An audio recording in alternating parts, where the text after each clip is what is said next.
1 in 7 persons have some form of a disability. 80% of those disabilities are non-visible. In an airport environment, workers are often unaware of hidden physical, mental, or neurological disabilities that some passengers live with. This can lead to frustration and a less than ideal travel experience. So, how do we make the invisible more visible? At LPIA, we've implemented the Sunflower Lanyard program. The lanyards are visual cues for airport workers to immediately identify passengers who might need additional assistance. NAD is teaming up with the National Commission for Persons with Disabilities and key stakeholders at LPIA to launch the internationally recognized initiative. We're joining more than 180 airports and 26 countries already in the program. NAD is the first organization in the Bahamas to recognize the Sunflower Initiative. It's a way to show our continued commitment to making LPIA a safe, welcoming, and inclusive airport for all. Passengers needing to secure a free sunflower lanyard can email sunflower@nas.bs or call 1242-397-8600. For more information, visit www.nassauLPIA.com.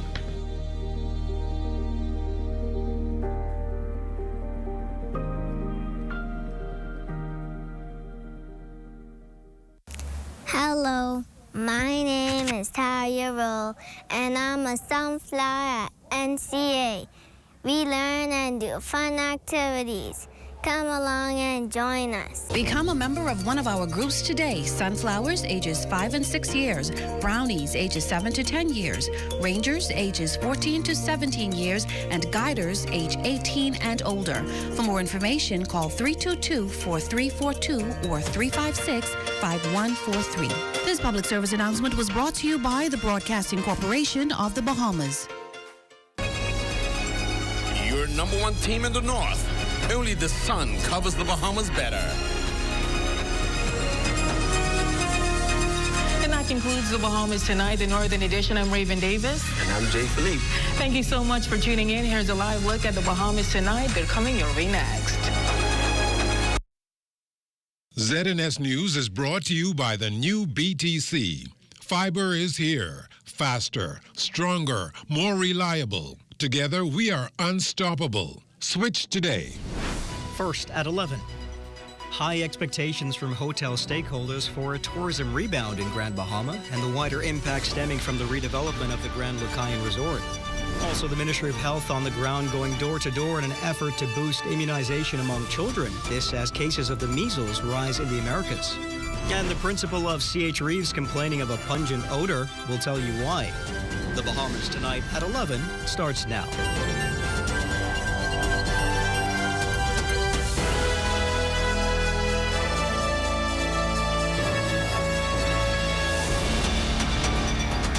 Good evening, everyone. I'm Royson Jones, and this is the Bahamas Tonight at 11. Welcome to the broadcast.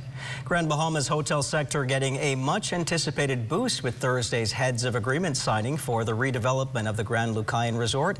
If you're familiar with the Lucaya area, officials at Grand Lucaya's neighbor, the Pelican Bay Resort, is expressing optimism that the redevelopment of the Grand Bahama International Airport could move in tandem, boosting both tourism and investor confidence. Raven Davis of our Northern Service leads us off at 11 with this story. It's the first step in getting Grand Lucayan back and reopened. Nearly a decade after Hurricane Matthew crippled Grand Bahama's tourism lifeline, a potential turning point is finally in sight. Pelican Bay Managing Director Magnus Alnebeck views the imminent signing of the heads of agreement for the Grand Lucayan Resort as a critical step forward. There is going to be work and rebranding and repositioning and renovations, and then eventually there will be an opening, and that will be the big nice day. In its heyday, Grand Bahama boasted nearly 5,000 hotel rooms, a number that has since plummeted. Alnebeck emphasizes that while the resort's revival is a major development, the island needs more volume. That is why he sees the property's redevelopment as a pivotal move toward restoring Grand Bahama's hospitality sector.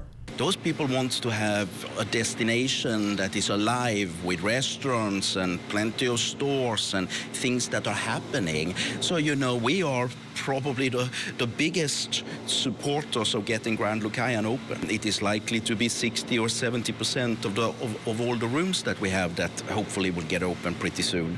And that will, of course, attract airlift, and hopefully we'll get the airfares down, and there's a whole effect of something like that. Addressing another crucial piece of the puzzle, he says he's optimistic that the redevelopment of the Grand Bahama International Airport will move forward in tandem with the resort project, further positioning the island for sustained economic growth. I would be highly surprised if that's not part of the heads of agreement. I'm sure that the new owners of such a hotel will have worked that out with government. Meanwhile, reports continue to circulate about the identity of the investor behind the Grand Lucayan deal. While the government has remained tight-lipped on the details, the Pelican Bay manager says a mixed resort model would be a smart and strategic approach to attracting a broad range of visitors. You might have some property that is focused on family tourism, maybe some property that is focused on younger couples. What that combination is going to be and how that is going to be positioned, that I leave to the owners. Here in the capital, former head of the Bahamas Hotel Tourists Association and current Bahama Vice President Robert Sandy Sands asserts that the redevelopment of the Grand Lucayan Resort represents a renaissance for tourism on Grand Bahama and a new beginning for its residents. It is so important that this particular project gets off the ground, started, and that we put people to work and we begin to attract persons back to Grand Bahama Island. For years, that was the second destination. And for multiple reasons, it's fallen off. I only wish them the greatest success in making this happen in the shortest period of time so that we can get that ball rolling again. There is no downside to this hotel opening in Grand Bahama. It is only all positive. The executive is applauding the parties for reaching this point, which he predicts will be a game changer.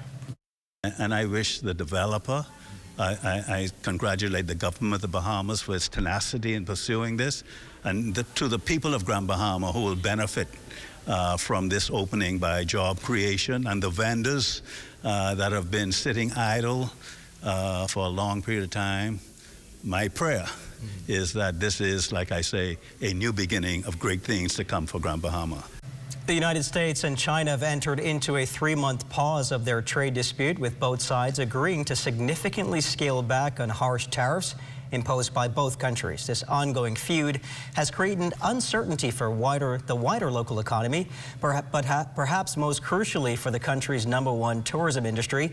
Tonight, Corval Pyfrom has the reaction to this temporary truce and its impact on the local sector.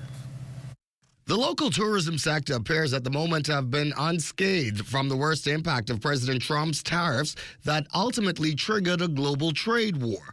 But Bahamas Senior VP Robert Sands was not prepared to say that the Bahamas is out of the woods yet. It has caused for some tentativeness in the marketplace.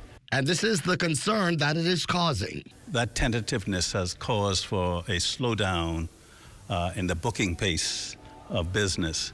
After a stretch of years post the pandemic where visitor arrivals rebounded significantly, in some cases even outperforming pre-pandemic numbers, this economic uncertainty sparked by the recent tariffs is impacting decisions about travel. We're not as robust as we were then, and we had envisioned 2025 and 2026 being banner years for the Bahamas, having grown on the momentum of post-COVID and also the successes we've had in 2023, 2024. What the local tourism sector needs, Sands believes, in the short and medium term is for a resolution to this global dispute. We are hopeful that there will be more compromise, which will have a positive impact on the aptitudes and attitudes of persons willing to travel, especially to the Bahamas. But despite all the uncertainty, a very confident, optimistic-sounding Sands, who has spent more than 5 decades in the industry, says it's never wise to bet against the Bahamas' tourism product. Tourism isn't about total visitors coming to the Bahamas. Tourism is about how much we can benefit economically from the type of tourists who come to the Bahamas, and that the Bahamas can retain a larger share of the foreign exchange earnings. Corvell Pyfrom for the Bahamas Tonight. Thanks, Corvell. Things are not moving as fast as Labor Minister the Honourable Pia Glover-Roll would like, not when it comes to completing negotiations and sealing a deal between the Consultant Physician Staff Association and the Public Hospitals Authority. In fact, the minister making it clear in a release today that she's frustrated, noting that despite being close to a conclusion, to date, there's still no resolution. According to the minister, only health insurance, time and attendance are left to be hashed out. Minister Glover-Roll believes this matter has gone on for far too long and that it's time for all parties to come together to finalize the agreement. She pledged to continue standing in the gap to ensure a timely and fair resolution to the outstanding matters. From the police, an American woman critically injured following a boating mishap here in the capital. Police tell us the victim allegedly entered the water while on a boat attempting to dock in the area of Bay Street just before 4 p.m. Monday. Unfortunately, in doing so, she sustained serious injuries to her lower body caused by the vessel's propeller. We understand crew members immediately retrieved the woman from the water, bringing her aboard the vessel. Efforts were made to control the bleeding until an ambulance arrived. At last report, the tourist was said to be in critical condition in hospital. Still to come, an inner-city child vaccination campaign underway here in the capital. You're watching the Bahamas Tonight at 11. More news in just a moment.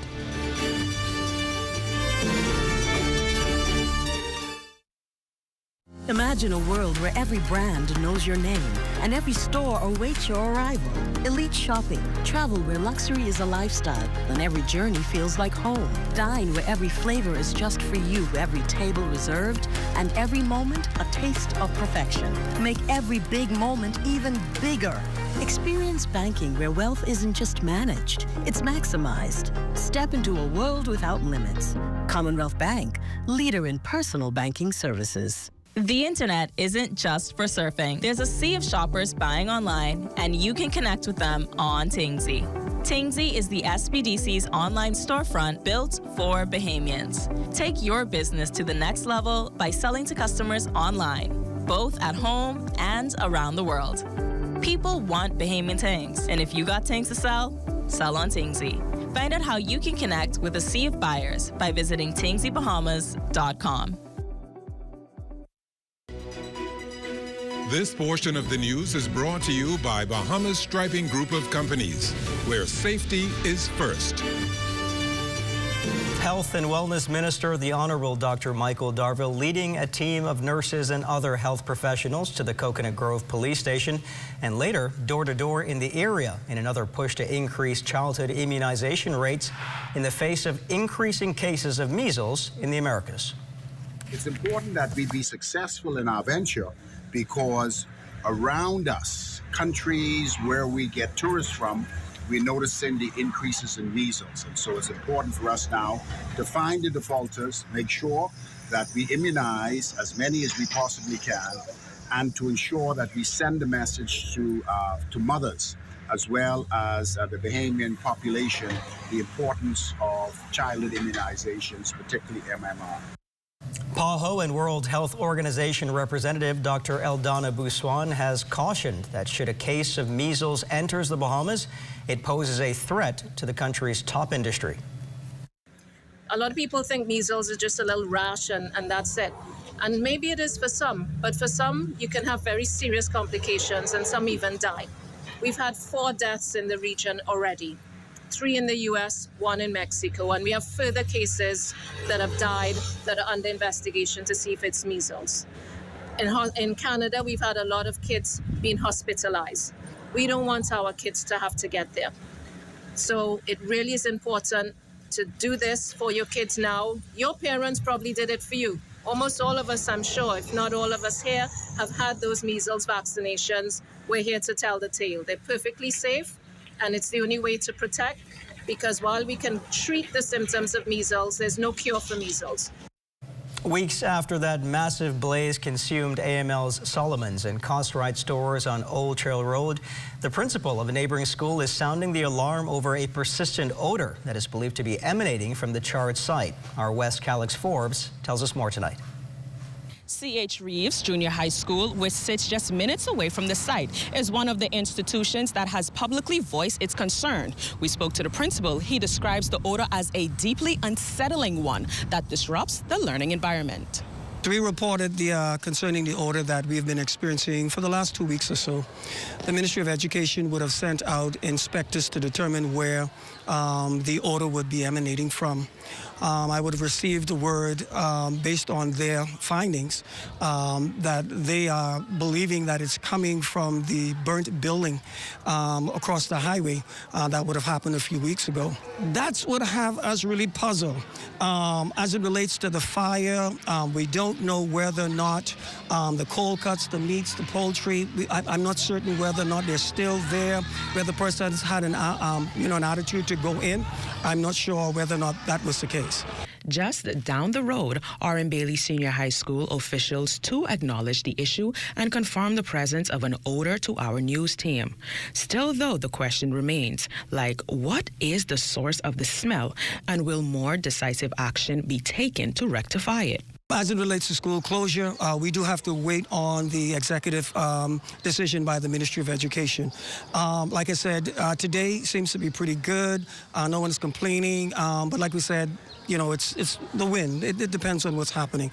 While school officials feel the odor's source stemmed from the adjacent burnt Solomon's and Cost-Right store building, its owners, AML Food Limited, responded with a statement noting their delay on starting cleanup as they were waiting on insurance and local investigation to be completed. AML is also now in the process of obtaining the required government permits and approval for demolition and disposal. Back at C.H. Reeves, the principal is calling for transparency, support, and urgency. Until then, the air around Old Trail lingers heavily, not just with the odor, but with unanswered questions. For the Bahamas Tonight, I'm Wes Calix Forbes. Thanks, Wes. Several parents getting some tips on how to sharpen their parenting skills from life coach and counselor, Minister Dr. Leonardo Todd.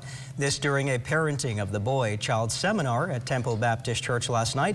It's just one of many positive activities hosted by the Division of Cultural Affairs to highlight boys and young men around the country during National Boys Week. Coordinator Pastor Henry Higgins explains why mentoring our boys is crucial during these challenging times. Well, as we know, the majority of our crimes in our nation is committed by boys and men, especially between the ages as early as 14, 15 years old. And so I think this is important because we want to make sure that our parents are equipped with the tools to turn their boys and give them positive alternatives away from crime. Amajal Knowles has a look at what's coming up in sports tonight. Amajal? Coaches and athletes gearing up for this year's Sam Haven Soccer Nationals. Details of that story and more coming up in sports.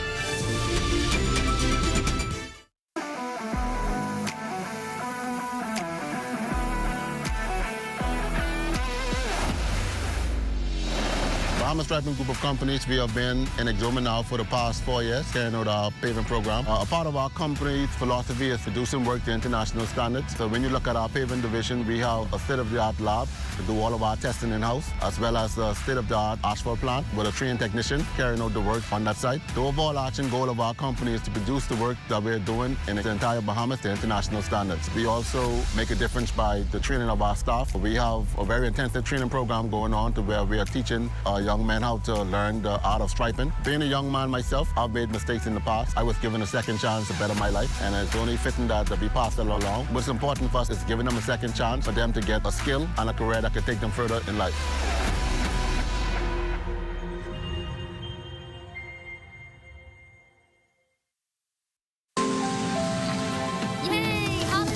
How do ideas become plans? Plans become memories. So you like my new room? And dreams become your life. This is retirement. Do you remember when hope became a house? When that house became a home? Your ideas are everything, and we're here to help make them happen. Your idea of yes, I can happens here.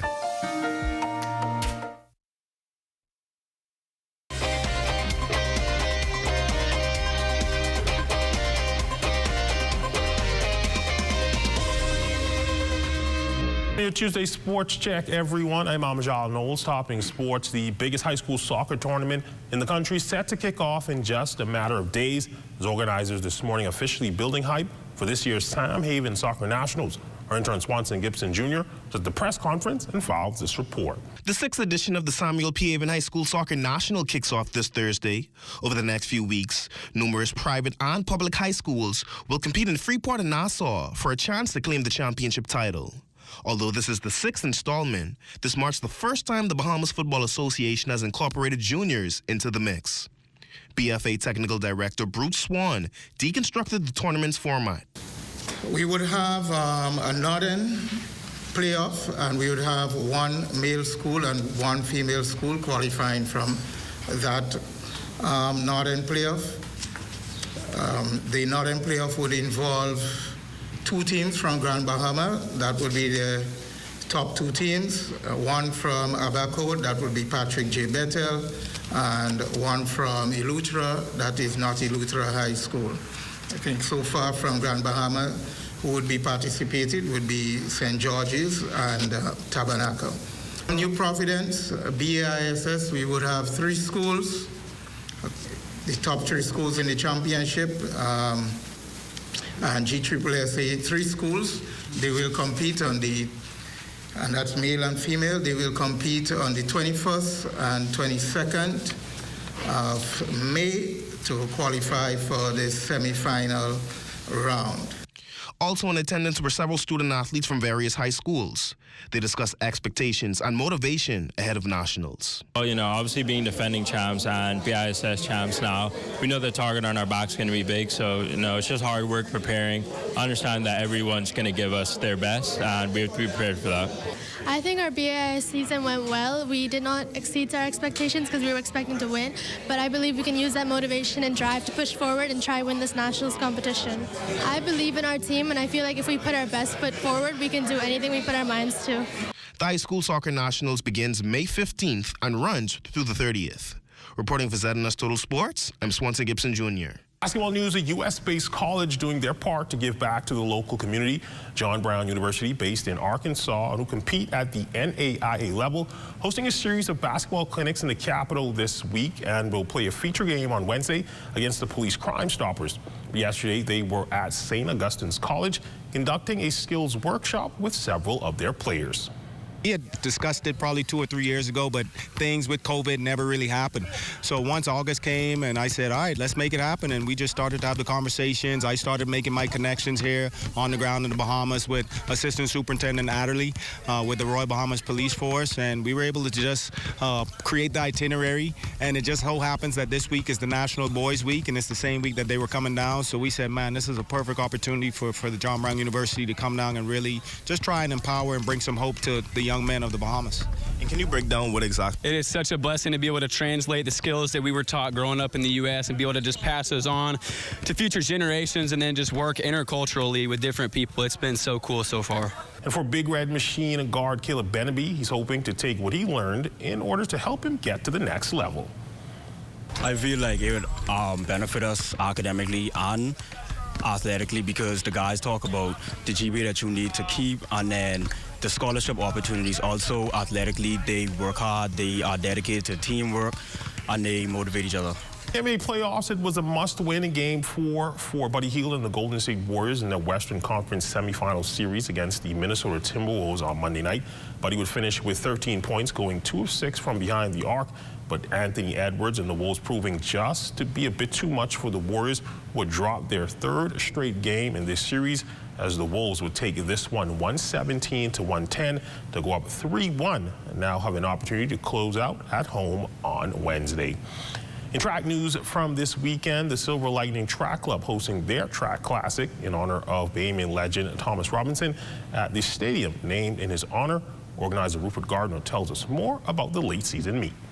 Well, we have a great performance in this meet, because when you look at the young kids, especially those junior kids, they came out and performed very well.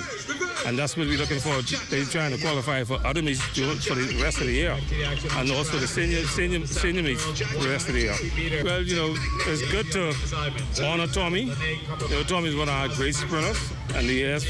So to put a meet in his honor is really great to have a meet in Tommy honor. And that's what your sports on this Tuesday. A check on weather when we return.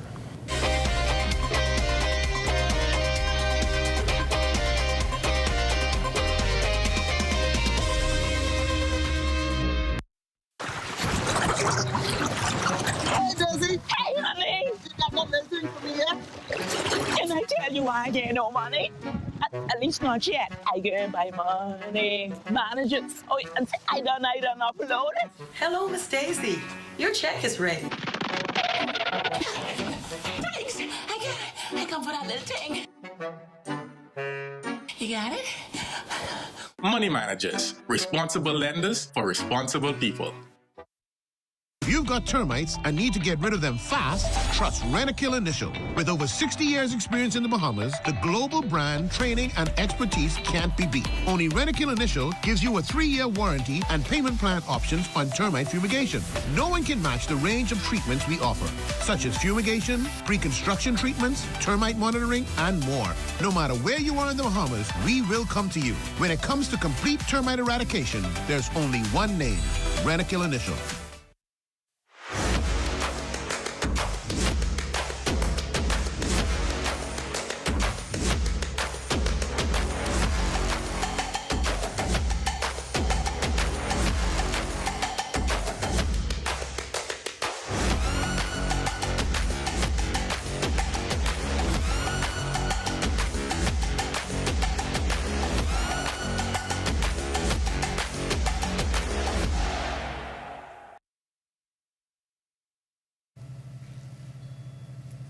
It's time now for a weather check with Chief Meteorologist Basil Dean. Good evening, Basil.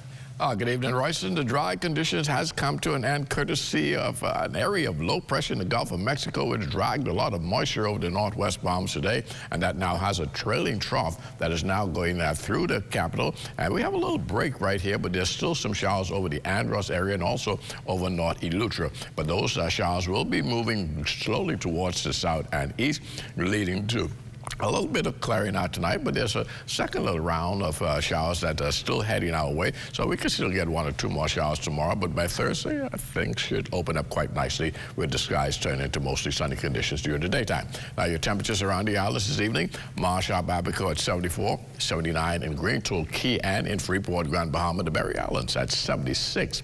A little warm in Alderstown, Bimini, 82 degrees there, 77 in Harper Island, Roxanne, Eleuthera at 79, Alderstown, Cat Island, 79, and that extends into Black Point, Exuma, and also Kemps Bay, South Andros. San Salvador and Rum Key, 79 degrees. Georgetown, Exuma, also at 79, picking up 78 in Ragged Island and Clarence-Town, Long Island. Crooked Island, 78 degrees. Betsy Bay may go on at 80 degrees. The Ackless also at 80, Matitani, Nagua 79, and the Turks and Caicos Islands at 81 degrees.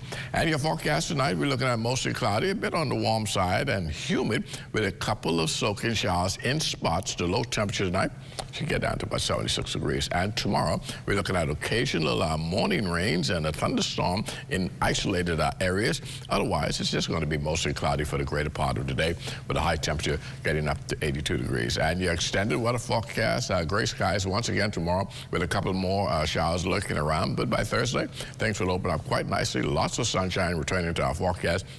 But those temperatures, they're going to gradually rising, getting up to near 90 degrees here on Sunday, 89 degrees, and then we'll hit that 91 on Monday of next week, and that will continue right into Tuesday. And when you factor in the relative humidity, yeah, it's going to feel more like about 97 degrees. So summer temperatures are certainly on the way. Royston? I got to say, Basil, I'm not looking forward to those summer temperatures. Thanks again.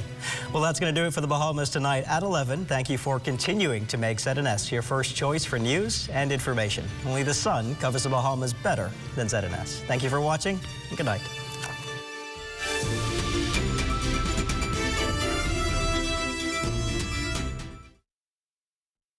At Fort Montague, I'm Opal Roach.